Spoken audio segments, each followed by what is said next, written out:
There's no evidence. I mean, and yet it won't go away. I do not stand behind James Alefantis and Comet Ping Pong. Months after the theory was debunked by authorities, protests drew people from all over the country who believe the government is involved in the trafficking of children. To think we could stumble upon a ring like that in Washington, D.C. is very plausible. The Defense Department releasing brand new details into an investigation involving child pornography and dozens of its workers and contractors, some with top-level security clearance. Not only are these very serious accusations, but investigators say some of the people involved were handling the nation's most sensitive secrets, potentially making this a matter of national security.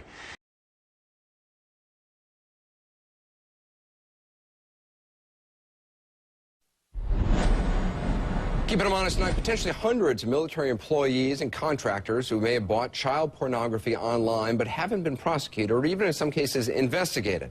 That's right, you heard me, child pornography. As many as 1,700 names, according to a U.S. senator, on a list of 5,200 from an internet sting operation overlooked the first time around 4 years ago. An error.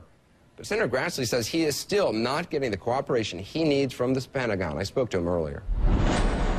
Senator Grassley, you were told that 5,200 Defense Department employees had allegedly purchased child porn, and yet you're saying only 3,500 of those names were cross-checked by a defense investigator to see if they were really DOD personnel. That's mind-boggling. Why weren't all of them cross-checked?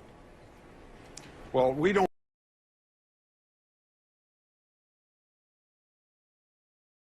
And you say to yourself, the federal government is not telling us everything. Our government every year declares 16 million things top secret. 16 million. I would say that's about everything. Sorry, there's too many coincidences. One reason conspiracy theories catch on, according to historians, is that something larger is at play. Americans do not trust their leaders.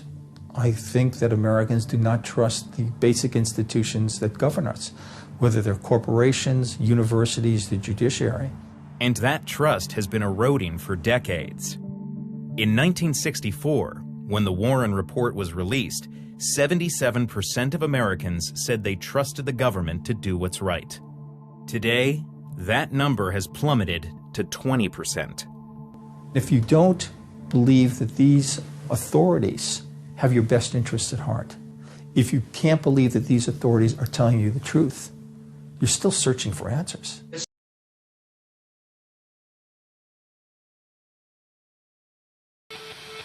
If it's Thursday, old conspiracy theories gain new steam.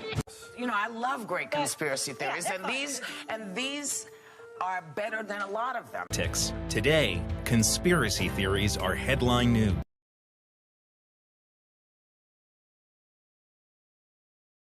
Which overwhelmingly people in the country trusted as honest brokers of information. There's no authority anymore. Nobody's going to take CBS or the New York Times word for it. You don't have a common reality. And so people can generate their own facts. This is a breeding ground for conspiracy theories. Pizzagate is real.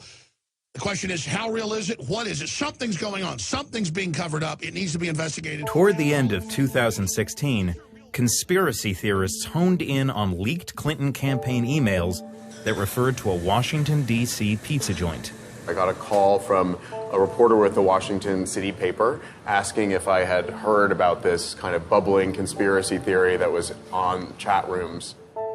The online chatter focused on words in the emails, like pizza and cheese, and claimed they were actually code for a child sex ring run by top-ranking Democrats and headquartered at James Alefantis' restaurant. There was like hundreds of lines of chat about a human trafficking scheme involving Hillary Clinton that focused around Comet Pizza. You got to see their menus. Notice the symbol of the ping pong paddles and its clever resemblance to the FBI documents symbol for child love. It's a bubbling noise.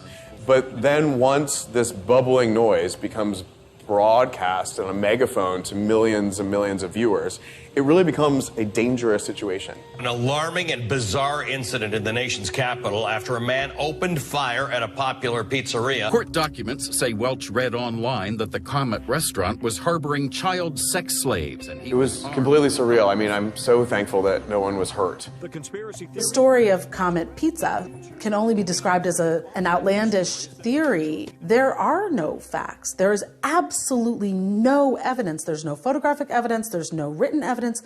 There's no evidence. I mean, and yet it won't go away.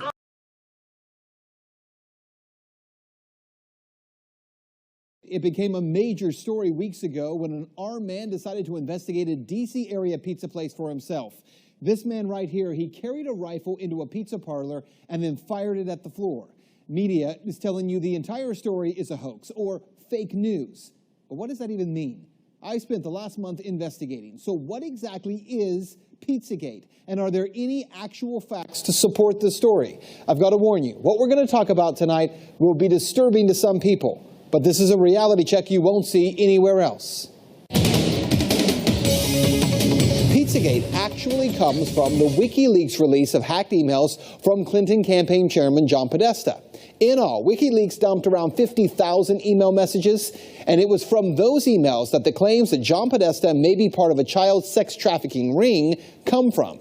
Now, to be clear, not one single email in the Podesta emails discusses child sex trafficking or pedophilia. That is a fact. But there are dozens of what seem to be strangely worded emails dealing with pizza and handkerchiefs. Self-described online investigators say that those words in the emails about pizza and the talk of handkerchiefs is code language used by pedophiles. So how did a D.C. pizza parlor get pulled into the story? Well, again, read any mainstream report, and they indicate that Comet Ping Pong Pizza was somehow linked to this fake story and has no relation to anyone involved. But the truth is, that's not true either. What media is ignoring is that the Comet Ping Pong Pizza place is actually referenced in the Podesta emails at least a dozen or so times, and that the owner of that place, James Alfantis, is a friend of John Podesta. He was actually named, this is kind of strange, by GQ magazine as one of the top 50 most powerful people in Washington. Yes, we're talking about a pizza parlor owner. Now let's talk facts here. There is no solid evidence that Comet Ping Pong Pizza is being used to run a child sex trafficking ring.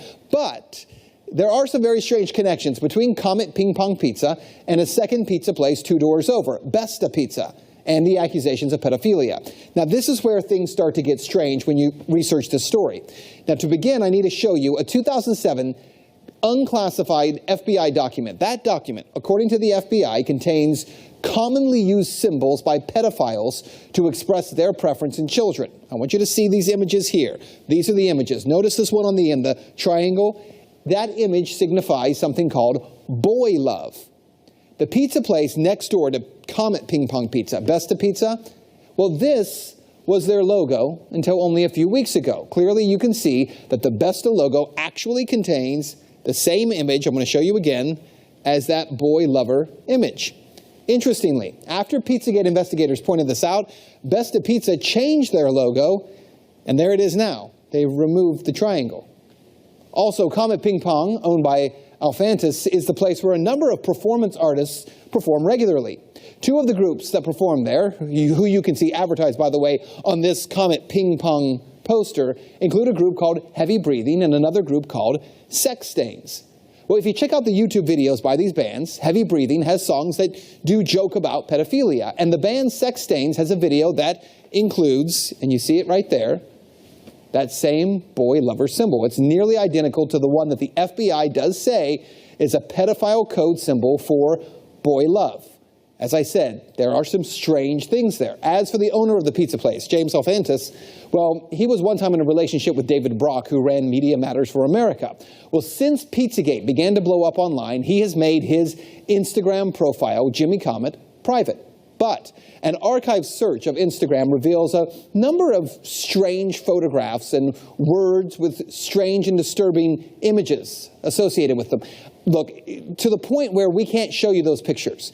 We're not even going to describe them to you because some viewers would find it too disturbing to share on TV. Now let's talk about the Podesta brothers, because remember, it was John Podesta's email that was hacked. In those leaked Podesta emails, John Podesta talks about his close relationship with Dennis Hastert, the former Speaker of the House, who was recently sentenced to 15 months in prison for abusing boys years ago. He was referred to by the judge as a serial child molester. According to the Washington Post, visitors to Tony Podesta's home in Falls Church got an eyeful when they walked into a bedroom at the Podesta residence hung with multiple color pictures by Katie Grannon, a photographer known for documentary-style pictures of naked teenagers in their parents' suburban homes.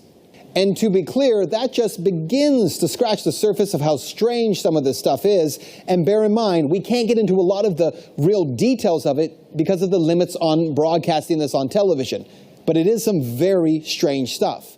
Now keep in mind, again, there is no proof here that there is a child sex ring being operated out of a D.C. pizza parlor. Investigators have already proven there's nothing to the story, right? Well, actually, no. And that's what you need to know. For all that is here, there has not been one single public investigation of any of this. Not from local police, not from the FBI, no one. And that has to be the big question. Not for Podesta or for pizza parlor owners, but for law enforcement. Based on what may be or may not be here, the big question is, why hasn't any investigation taken place? That's Reality Check. Let's talk about it on Twitter. Yeah. 1, 2, 3.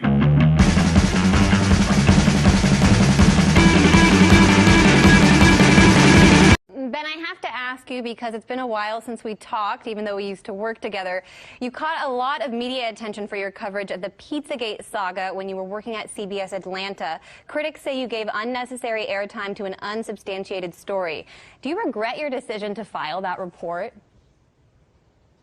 No, I don't. A couple of theories behind how this all came together, this theory, whether they wanted to believe it was a conspiracy theory or not, and whether it is a conspiracy theory or not, the theory came from somewhere, and that was being misreported. My report simply said, here's where it actually came from, which was John Podesta's hacked emails.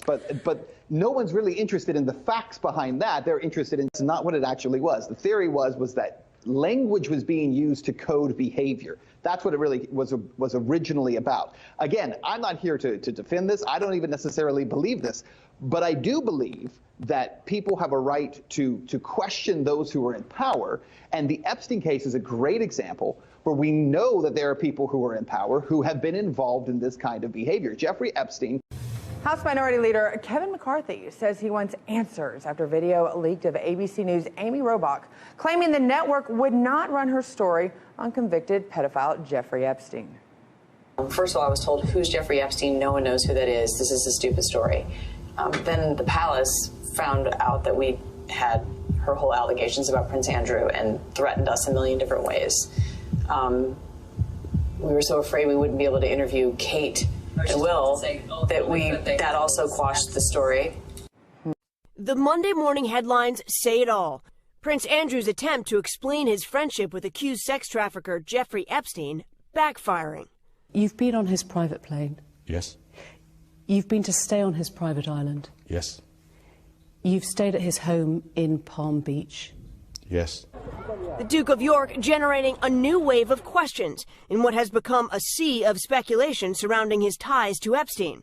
Prince Andrew denied he ever saw his former friend with underage girls in a pointed and detailed interview with the BBC. Do I regret the fact that he has quite obviously conducted himself in a manner unbecoming? Yes. Unbecoming? He was a sex offender. Yeah, I'm sorry, I'm being polite, in the sense that he was a sex offender. Prince Andrew admitted he stayed with Epstein for 4 days. You were staying at the house of a convicted sex offender. It was a convenient place to stay. Prince Andrew linked to Epstein in a 2015 defamation lawsuit against Ghislaine Maxwell, Epstein's one-time girlfriend. The lawsuit was filed by Virginia Roberts Giuffre, who, according to court filings, alleges Epstein directed her to have sex with the royal on 3 separate occasions when she was a minor. Giuffre speaks.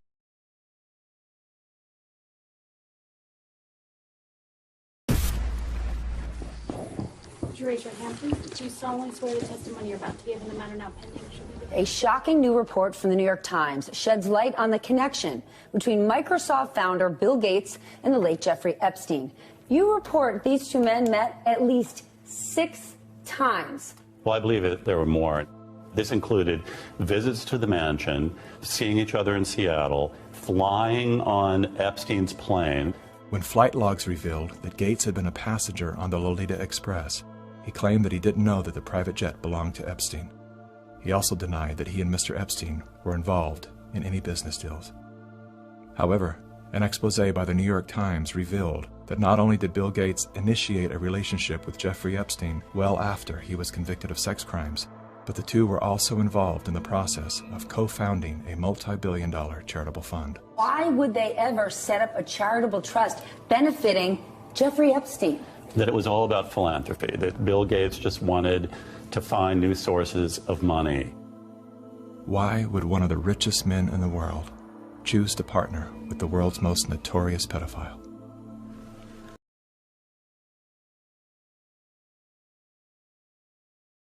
You know, I love great conspiracy theories, and these are better than a lot of them.